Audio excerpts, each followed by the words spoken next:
मधु शहर में रहने वाली पढ़ी लिखी मॉडर्न लड़की है। वो और पवन साथ कॉलेज में पढ़ते थे। धीरे धीरे उन दोनों में प्यार हो गया। पर पवन गांव में रहने वाला एक साधारण सा लड़का है। मधु के पिता हमेशा उसे ये बात कहकर ताना देते हैं। तुम वहां गांव में कैसे एडजस्ट करोगी? शादी करके तुम गांव तो चली जाओगी, पर अपनी सारी मॉडर्न सोच और चीजें यहाँ शहर में ही रख कर जाना। ये सुनकर मधु को बहुत गुस्सा आता है। तो क्या हुआ अगर वो लोग गांव के हैं? मैं वहां जाकर उस घर को बिल्कुल शहर की तरह बना दूंगी। शाम होते ही मधु पवन को वीडियो कॉल करती है। अच्छा हुआ तुमने वीडियो कॉल कर लिया। हाँ, मैं तुम्हें आज अपनी माँ से मिलाता हूँ। अरे बिट्टू, क्या कर रहा है? ये क्या है? दूर करना इस टुनटुने को। जाने कौन दिख रहा है इसमें तो। अरे माँ, आपकी बहू का वीडियो कॉल है। आप इसमें अपनी बहू से आमने सामने बात कर सकती हैं। नमस्ते माँ जी, कैसी हैं आप? अरे जका, ये बहू ने अपने कानों में क्या लगाया है? जो कैसे झुमके हैं? झुमके नहीं माँ जी, इन्हें ईयरफोन्स कहते हैं। इससे सामने वाले की आवाज और अच्छे से आती है। मैं आपको भी ला कर दूंगी। अरे नहीं नहीं, हमें नहीं ना चाहिए। हमारा कान बिल्कुल ठीक है। हाँ। माँ जी की ये बातें सुनकर मधु को अपने पिता की बातें याद आ जाती है और वो उसी वक्त ये ठान लेती है कि वो अपने ससुराल को एकदम मॉडर्न ससुराल बनाकर रहेगी। कुछ दिन बीत जाते हैं। पवन और मधु की शादी हो चुकी है। आज मधु का अपने ससुराल में पहला दिन है। माँ जी, मैं आपके लिए एक तोहफा लाई हूँ। अरे इतना बड़ा तोहफा! अरे क्या लाई है रे इस बड़े से बक्से में? मधु बॉक्स खोलती है। ये क्या है? ये वैक्यूम क्लीनर है। मैंने आपको झाड़ू लगाते हुए देखा तो सोचा अब आपका काम आसान हो जाएगा। अरे वाह बहू वाह, तूने मुझे झाड़ू लगाते हुए देखा तो तू मेरा हाथ से झाड़ू लेकर खुद भी तो लगा सकती थी ना। पर नहीं, तूने तुझे मशीन लाकर मेरे हाथ में दे दी कि यह काम हमेशा मैं ही करूं। ये आजकल की शहरी छोरियां बिल्कुल नहीं बदलेगी।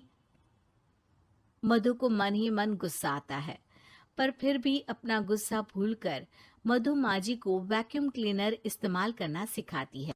अगले दिन मधु सुबह उठती है तो ये आंगन में से कैसी आवाजें आ रही हैं? मधु दौड़ती दौड़ती आंगन में जाती है और देखते ही चौंक जाती है। अरे माँ जी, ये आप क्या कर रही हैं? और वो कहा है ना, सुबह मैं जब कुएं से पानी निकाल रही थी तो मेरे कान की बाली उसमें गिर गई थी। तो ये तेरा वैक्यूम ना सारी चीजें अपनी तरफ खींच लेता है ना, तो मेरी बाली भी तो निकाल ही देगा। उसी की कोशिश कर रही हूँ, पर न जाने क्यों अब ये चालू ही नहीं हो रही तेरी मशीन। अब वो चालू होगी भी नहीं। पर अब कुएं में से पानी निकाल क्यों रही थी? अरे कमाल करती हो ना बहू। पीने के लिए पानी क्या तेरे मायके से लाऊं मैं? अरे कुएं से ही तो निकालना पड़ता है।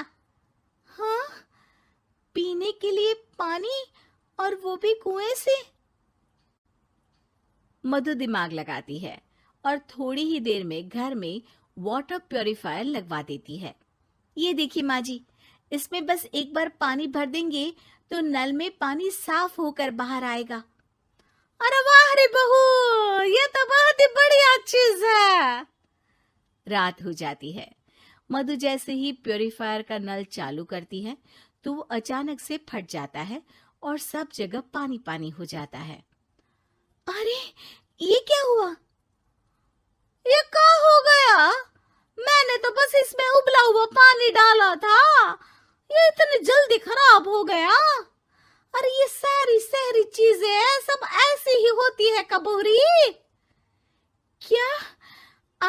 इसमें उबला पानी डाला था। हाँ तो फिर पानी तो तभी साफ होगा ना जब उसे उबालेंगे। ये मशीन का कोई जिन है जो हमने जो बोला वो कर देगी है? मधु को बहुत गुस्सा आता है। इस तरह तो मेरा अपने ससुराल को मॉडर्न बनाने का सपना अधूरा ही रह जाएगा। नहीं, मैं इस तरह से हार नहीं मान सकती। थोड़े ही दिन में मधु पूरे किचन को मॉड्यूलर किचन में बदल देती है। अरे वाह बहुआ, इतनी सारी अलमारियां! माँ जी मॉड्यूलर किचन देखकर बहुत उत्सुक हो जाती है। ये बक्सा का है। बहू ने शायद गलती से इसे यहाँ रसोई में रख दिया है, पर है तो ये बहुत ही बढ़िया। अगले दिन सुबह, अरे मायरी क्या हो गया? मैं तो बर्बाद हो गई। मेरी सारी पूंजी जलकर राख हो गई। हे राम, अब मैं क्या करूं? माँ जी की रोने की आवाज सुनकर मधु दौड़ी दौड़ी किचन में आती है और इतना धुआं देखकर घबरा जाती है। ये सब कैसे हुआ माँ जी?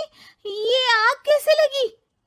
ये सब तेरा इस मॉड्यूलर किचन की वजह से हुआ है, और ऊपर से तूने तिजोरी जो रसोई में रख दी थी, मैंने जैसे ही अपने गहने और पैसे इसमें रखे और बाहर से इस ताले को घुमाया, ये तो 5 मिनट में ही आग बबूला होकर फट गया। अरे माँ जी, ये तिजोरी नहीं है, ये तो माइक्रोवेव है। इसमें गहने नहीं रखते, खाना गर्म करने के लिए होता है ये। और ये जो आपने घुमाया ना, ये ताला नहीं है, आपने इसके टेम्परेचर को फुल कर दिया, इसलिए ये फट गया। माँ जी और जोर जोर से रोने लगती है।